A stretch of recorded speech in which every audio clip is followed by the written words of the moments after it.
then also he has to, again, it is a challenge when you know that someone wants something or wants a certain way to go. Like a man always has to make his decisions based on what he believes internally in his heart is the right decision, not how he's influenced, right? But also based on facts. Like men are logical. Right. It should be based on the knowledge that you have as well too. Yes, ultimately it comes down to how you feel because you will be making the decision. But women put their trust in you knowing that you're going to think of all the scenarios because that's what women do. Right. We ruminate. I've said that on other episodes. Right. Exactly. We think of all possible scenarios in the 5 seconds that something was said. And so I feel like that too can be hard for women sometimes to give the complete reins because we've thought of so many different outcomes or solutions. Right. And sometimes a man just thinks of one and then just goes with that. But you have to trust that he does. But yeah, but I mean, it does ultimately go back to you have to pick a partner. You have to pick a guy as a woman that you do trust because it's very hard to force yourself to trust a man that you deep down don't trust. Right. That's why I'm saying it's like it was natural for you and I. Right. I felt like I knew who you were. We were around each other so much that like I really got to know the real you. And so I kind of had a feeling of how you would respond in different situations without them happening. And so I trusted in what you would do. And so it wasn't hard. But the thing is that women might not be in that situation where I would say that would be a problem. Like you have to fully trust the man. Like she will never let her masculine side down. Unless she will never, fully follow your lead if she doesn't trust you. Yeah, absolutely. Like deeply. Yeah. And she might even think she trusts you. Right. But if she doesn't trust you to make decisions for her life, even if they might be wrong, then she doesn't trust you. Because that is the ultimate sign of trust. Right. It is the most trusting thing to put an outcome of your life into someone else's hands, even if you know that person's wrong. Right, exactly. And you're going to have to suffer the consequences with this person. Right. But it's like knowing that you are in it together and you will suffer the consequences together and that you pick somebody that will realize they made a mistake and do better the next time. Because because you have to know that, sometimes this person's going to be wrong, but a majority of times they're going to make good decisions. And so I'd rather just be in that lot and be with this person who I trust is 90% of the time going to make good decisions, even if it means sometimes 10% of the time I'm going to have to suffer the consequences of their bad decision, which is a tough thing. But it's also a tough thing to accept as a man, because a lot of men don't want to take the role of leader because they don't want the responsibility of it, because they don't want to bear that and they don't want to deal with it. It's so much easier. You hear all the time on sitcoms, they joke and they say, let me ask the boss, or, who wears the pants, and they joke about the woman being in charge. But it's a joke, but it's also true. In many married relationships, the woman is the boss. She's the one in charge. And the reason why is because the guy has abdicated. He's abdicated. And he's basically said, it's too much work for me to, it's kind of funny because guys are peacekeepers by default. If you ask a guy who's married, if you ask him, you say, what do you want most in the world? And happy wife, happy life. He'll say peace. Right?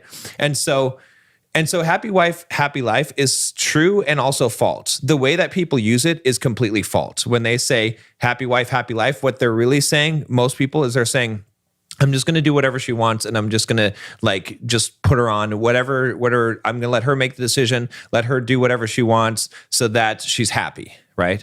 And that's a formula for unhappiness, because she won't be happy if you do that, because she'll think you're a weak pushover and she'll have to be in her masculine. But the way that happy life, happy wife is true is when you as a man realize that if you are leading and you are making the decision and you are taking all that masculine responsibility off of a woman so that she can be feminine and she can trust in you to be steering this boat and navigating this boat, then she's going to be truly happy. And you are going to have a much happier life, and you're going to have a much happier sex life too. So... On that note, well, no, I was going to say since a lot of women are in their masculine, they're on their own, they're single, Right. you know, they have that side ignited in them. What you said is right, because a woman, when she's on her own, she's single. She's in her more masculine side. She still has her feminine side, but she's more masculine because there's things that have to happen. Yeah.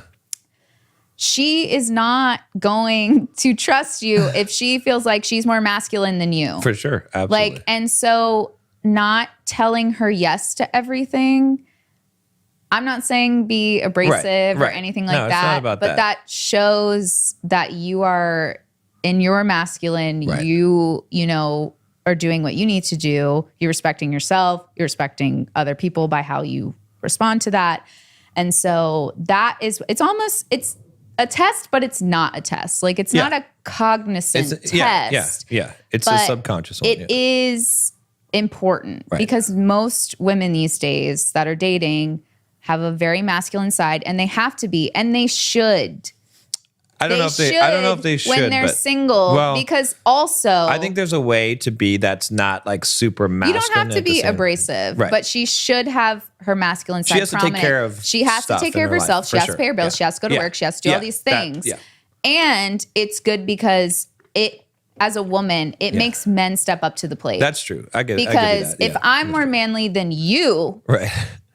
No. But you are going to turn off certain men if you come across. Then I need a manly man. I mean, if you come across too manly, right? Then I think that is it's not a very attractive then I think trait. she just needs a manlier man. It's just not going to be an attractive trait to come across too manly. I mean, no woman is like intentionally trying to come across. I mean, manly. you didn't come across She's manly. She's been like you didn't come in across the trenches of the dating world for so long that it's pushing her further and further into this masculine side. But what I'm trying to say though is that I know that I had a masculine side. Right. And I know that when I met you, you outdid that. We did a whole episode on this. You outdid that. So it was easier to follow your lead because, I'm like, this man is more of a man than me. Okay, and he's got his shit together more than I have my shit together. Yeah. Like you were talking about admiring somebody. That's when a woman admires you. When you outdo her, but not in a competitive way. Right, like you weren't like trying to outdo me. You weren't like, I got to do this because Nicole's doing this. Like you just naturally had that. But that is where it's like a dog. Right. When a more aggressive dog comes around, what does a dog do? It's dominance. They are submissive. Right, exactly. And so it's like, it's not this thing that you choose. It should be this thing that naturally balances out. Right. Like if you're a woman that wants a manly man, which most women do, you need to find a man that is more manly than you right now. And I'm not saying go be more manly. Like don't learn to be more manly as a woman. You're going to make it tougher for yourself. Trust in a man that is more manly than you, has his shit together, that you look up to. And you know that if you give your life in his hands, he's going to take care of it like he does with everything else in his life. Yeah. No, I agree. The way you put it, that makes perfect sense. I agree with that 100%. So I feel like that. And it's even as simple as, because what you said about the tests and out masculinizing a woman, right? What we talked about before about the two magnets, right? A north and north magnet, you put them together, there will be a magnetic induction where the weaker will flip to the south.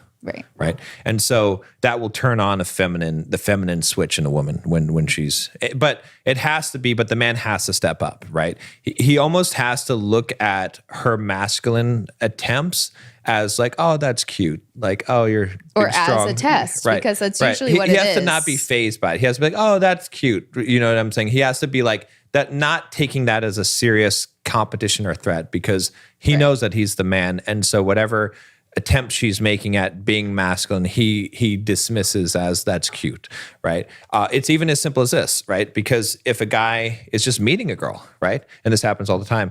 And he says something like, oh, what kind of music do you like? And she's like, oh, I like country music. And he hates country music. And he's like, oh, yeah, I like country music too, right? It's like, boom, he's already lost, right? Because he should say, no, I don't like country music.